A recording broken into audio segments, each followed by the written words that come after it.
Greetings, Masandawana. Greetings, football lovers. We're back with another installment of. Why are you smiling? Why are you trying to hide your smile? Lemon, unjana go tswella pele le future. O batla o sheba Chiefs. O jagetse o sheba Chiefs. A ka go sheba Chiefs ke tsefela unjana kwa ka bo rata ba Chiefs. Aye. There's an EPL game, an interesting game. I think it's West Ham and Spurs, or Newcastle and Spurs. Yeah, I think that's the game I'm gonna watch now. Yeah, greetings, Masandawan and all football lovers across the world. We are back with yet another installment of the Yellow Corner. For those watching for the first time, the Yellow Corner is the YouTube channel, yeah, Mamelodi Sundowns Football Club supporters, where we preview all matches. This amazing football club, man. And this time we bring you the preview of our home match against the Natal Rich Boys, Richards Bay, on Tuesday at a very awkward kickoff time, yeah, 1500 hours. The game was supposed to have been this past week, but because of the CAF Champions League and the logistics of traveling to Algeria for our match against Belouiz, that it was moved to the forthcoming week. Rabs, how are you? I'm not even wena. I know. Ke papa top thokozile mfethu ya phela waka ipompa didanono ngijabula ukufa yeah no yeah. Before we start with this preview, man, I don't think it's possible to get on with this preview without talking about the events that took place in Algeria in our first leg quarterfinal match against CR Belouiz. That man, what a game, Raps. Impressive win away in Algeria. What stood out for you in that match?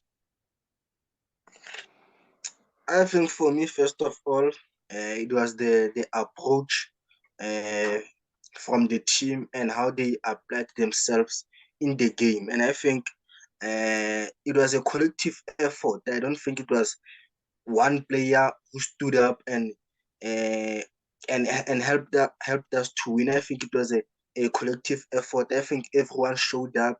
I think from the goalkeeper, defense, the midfield, and attack, I think everyone applied himself very well, and that's what we are going to need going forward. If you can keep that mindset of everyone applying himself and doing his job very well, I think we stand a chance of going all out. Of course, maybe in some games one player would have a bad performance, but if you have majority of players playing very well on the day, I think it can even that bad performance of a certain player can be overshadowed by the good performance of majority of the players. You were born in 1997, eh? Yeah. One day I started supporting Mamelodi Sundowns. Yesterday, his performance reminded me of why I decided to support Sundowns as a 10-year-old. I had attended. Is there any team you supported before joining Sundowns? I just liked football. Mama's side of the family and our dad's side of the family, keep up Pirates.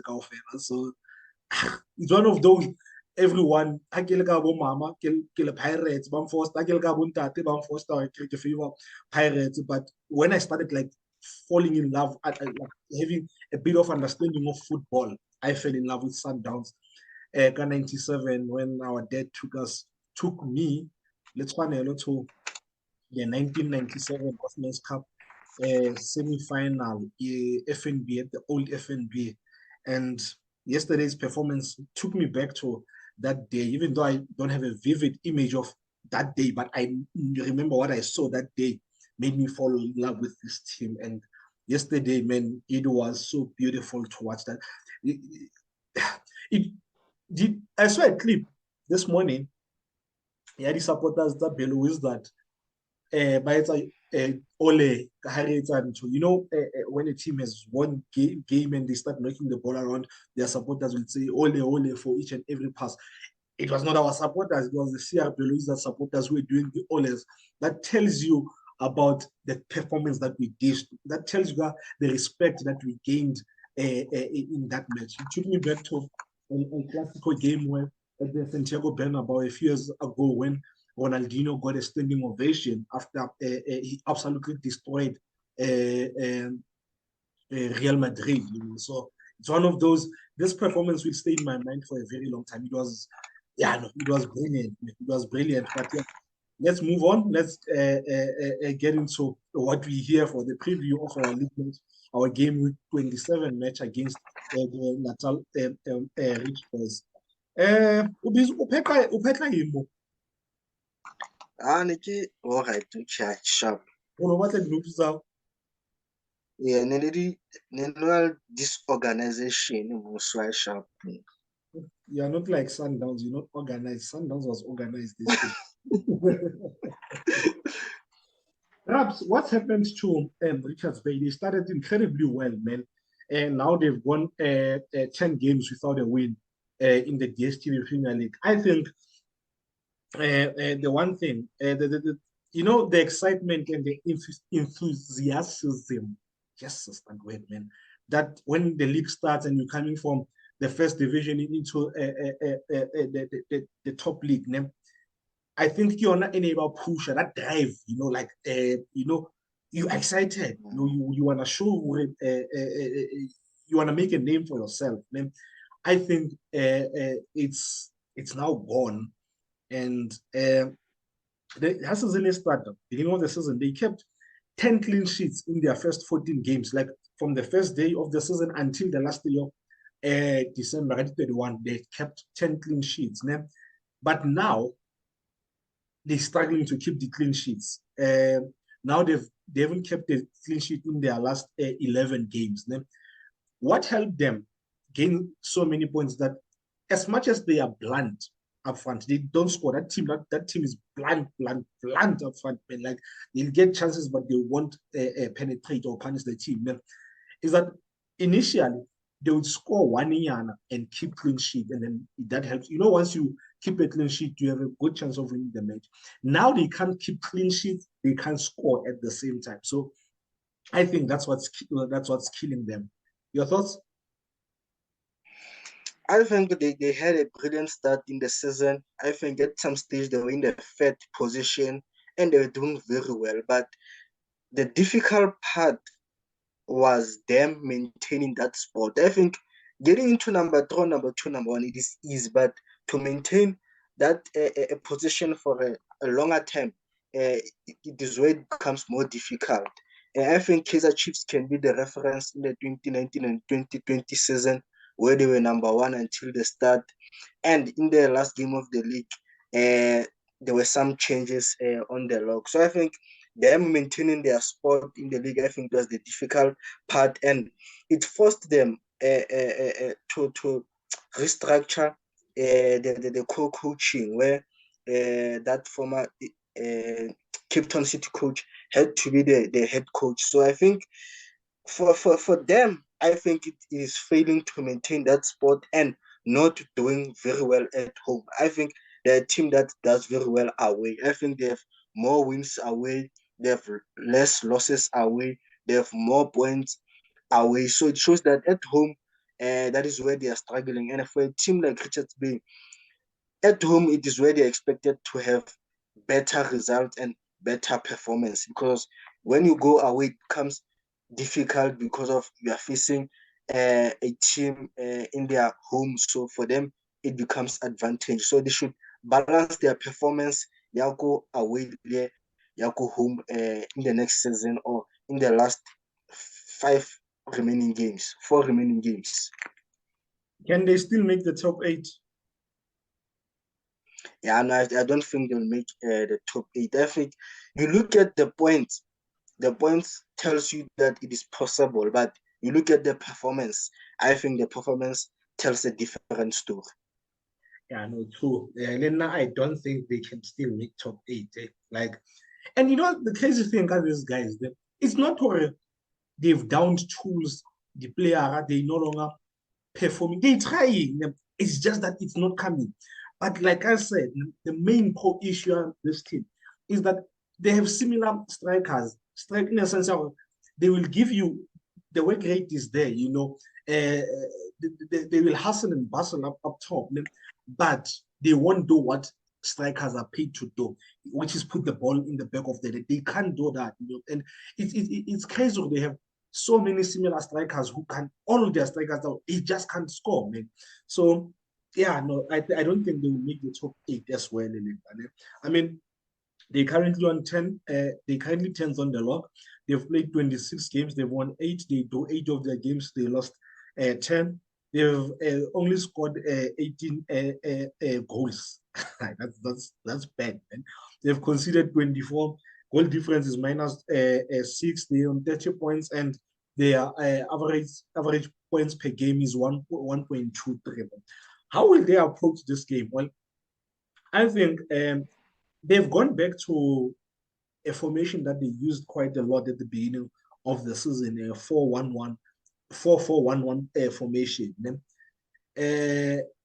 Before game when they played Swallows, they had gone they used a different formation using the wing backs. They played three center backs, and then they used the wing backs. But in recent games, they've gone back to 4-4-1-1. I don't think they will use that formation on Tuesday. A reason I say so is because they will get outrun, which is something that happens a lot in their games. Because there's Matebula, who's brilliant on the ball. He's very good. He's a very good player, and I don't think will be there next season. And then there's Mhlongo as well. Mhlongo works his socks off. But against the team as good as Sundowns, having only those two guys, they will definitely get outrun. So I think they will bring another central midfielder and use a 4-3-3 formation. I think their plan will be to get the ball to Barnes as quick as possible, have him isolate left back Sundowns, because he's their biggest goal threat, Barnes. He scored 4 league goals. He's had 2 assists. So he's top of the charts, goal scored and assist for Bona this season. And apart from giving his good GA, he's a very good player. He can take on game fullback, eliminate and maybe cause or make something. So I think that's the guy that they will use, as well as Balo. I always forget Balo's surname, Mtsundwana. Yes. I think they will play in transition, and then once they win the ball, they look to play behind defense. With Balo's pace, that guy is big, but he's got pace. He's got a proper pace. Or they will play to him, and he can, because of how big he is, he can hold it up, wait for players coming from deep to come and assist him, and then move on with the attack. I think that's how they will approach this game. I think they will sit back. They will mark space. They will try close the passing lanes forward. I don't think they will be aggressive in their press, because if they are and we bypass it, we will do what we did to Belo Vista. Your thoughts? Yeah, no, I think in this game they need to be realistic with their performance and situation. I think for them, a point in this game, I think, will be a positive result considering their performance and the team they are playing against. So I'm expecting a team that will have a lot of numbers in the midfield, that will try to shut down the space. And also you spoke about the passing lanes. I think they want to close those spaces as soon as possible. But for them, I think at the back, they need to be more disciplined. I'm talking about the center backs and the goalkeeper. I think the goalkeeper in this game needs to be on his A game and needs to be vocal. I think the partnership between in that area where are the center backs and the goalkeeper, I think it is going to be crucial for them, because of Sundowns will force them to make mistakes, will apply pressure, and if they are not good enough to deal with that situations, and they don't try to avoid these situations, I think we can punish them. You look at how we applied pressure against CR Belouizdad, that I think they will take notes from that game, knowing that Sanders will come at us even though they don't have the ball. So it is better for us to clear that ball and play into the channels. And playing into the channels doesn't mean they have Ntundwana, who has the pace, who has the physique to protect the ball, and he can take on the players. And also you have Barnes. But my issue here is that when our left back has the ball and goes forward, is Barnes going to drag back or is going to stay on his position? Because of if he drags back and they win the ball, that means Barnes will be far away from the goal post and it won't be a threat. But so I think obviously Barnes tracking back will give them enough numbers to defend and maybe win the possession back. But he won't be a threat because of he'll be in our half. So he has to travel a long distance to get to our box. So I think for them, I think they will want Barnes to stay in our box and maybe one of the midfield guys will shift slightly to the right when our left back has the ball so that he provides cover. And once they regain that position, they know that Barnes is in a good position to cause some damage for Mamelodi Sundowns. Yeah, true. I think you meant he will want to stay in our half, not our box. Ne? Yeah. Okay, this is how I think they will line up. I think Magula will start, even though he fumbled on Friday against Maritzburg. That was poor goalkeeping. I think their back four will obviously be the captain Mapate, Nyauza, and Tetra as the two center backs, Mabuya at left back. I think their midfield three will be Mhlongo, Matebula, then Dabuka, and their front three will be Bans, Balo, and Zundwana, as well as Hlonga. Sundowns' approach ups. I think this team, I think they will defend maybe in a congestion a department where they have enough numbers in the battlefield. So it is going to be crucial for us to keep the ball and take care of the ball. And if they defend from the center line, once the guy like Blesser collects the ball from defense, he needs to advance with the ball. Once you get closer to them, that's when you can start passing the ball around. And in this game, I think we need to be able to move the ball from pressure areas to non-pressure areas so that we shift the ball very quickly to create chances. And anyone who's going to play up front will be crucial in terms of helping us to keep the attack alive.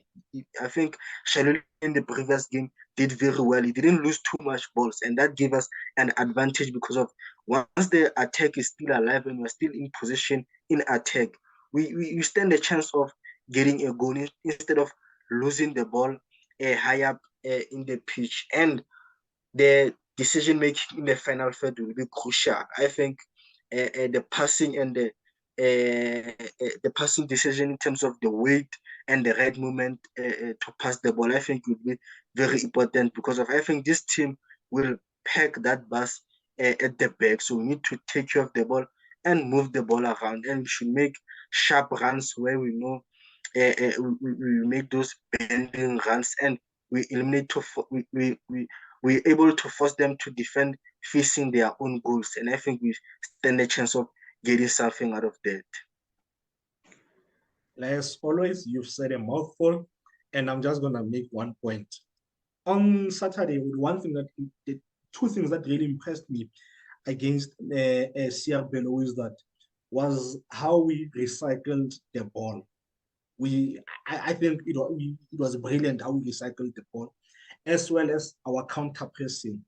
I think those two stood out for me on against Belarus. That those are two things that I want to see apart from what you've already said. So I think that's how we should approach the game. Simple and straight forward. Lineup, are you going first or should I go first? I'll go first. Okay. I'll have Riyad Peterson, right back. I'll start my boy on the right back. My center back, I'll have Teruk and AB. Then left back, I'll have Mashiko. Then my six, I'll have Zungu. I'll start Blesser. And whew, if Allende is ready and fit, I'll start him. But if he's not, available, I'll start a guy like maybe Surprise Ralan. Then my front three will be Sereno, Nasir, and Mailula. Quick question. Are you benching Sipho because you want to start him on Saturday? Or Yeah, no, I'm benching him because I want to start him on Saturday, and I think like he that game took a lot from him. I think he ran a lot and he was more involved. So I would rest him and make sure he's ready for the next the second leg. okay. I thought about starting Riyadh, ne? But I changed my mind, thinking is and so to break the record at the clean sheets, Honwen. So I'll give Honwen a start because of that. I have Modau at right back, the Rook and ABS my center backs, and then I'll have Mashiro at left back, and then six I'll also have Zungu as my six, and then middle my eight will be Mbulele Blesser and then Zwane at 10. And Zwane has missed prior to the game Belois that he missed Yeah. a few games, I think two or three. Yeah, I think two games that way. I think it was Swallows. I can't remember the other one. Maybe he didn't start, so I'll start him, and I'll have Shalulile and Nasir up top. Shalulile needs to start getting more goals in the league and opening a gap so that he wins the top goal scorer award. I think it would be for the third season running. Eh? Yeah, no, No, no, yeah. no, I no, think no, so no. because of in the No, past. there's one way that he lost where last year, yeah, COVID. I remember the game here, Cape Town City. I think he was against Hobla and Hobla beat him. I could be wrong, right? Robler, not recent. But I think he came a goal short, man. Oh, by I could be wrong. Could be wrong. But yeah, that would be my lineup. Score prediction? I think we'll win 2-0. I think 3-0. I think Sheffield will get another brace and Nasir will score. Nasir is due a goal.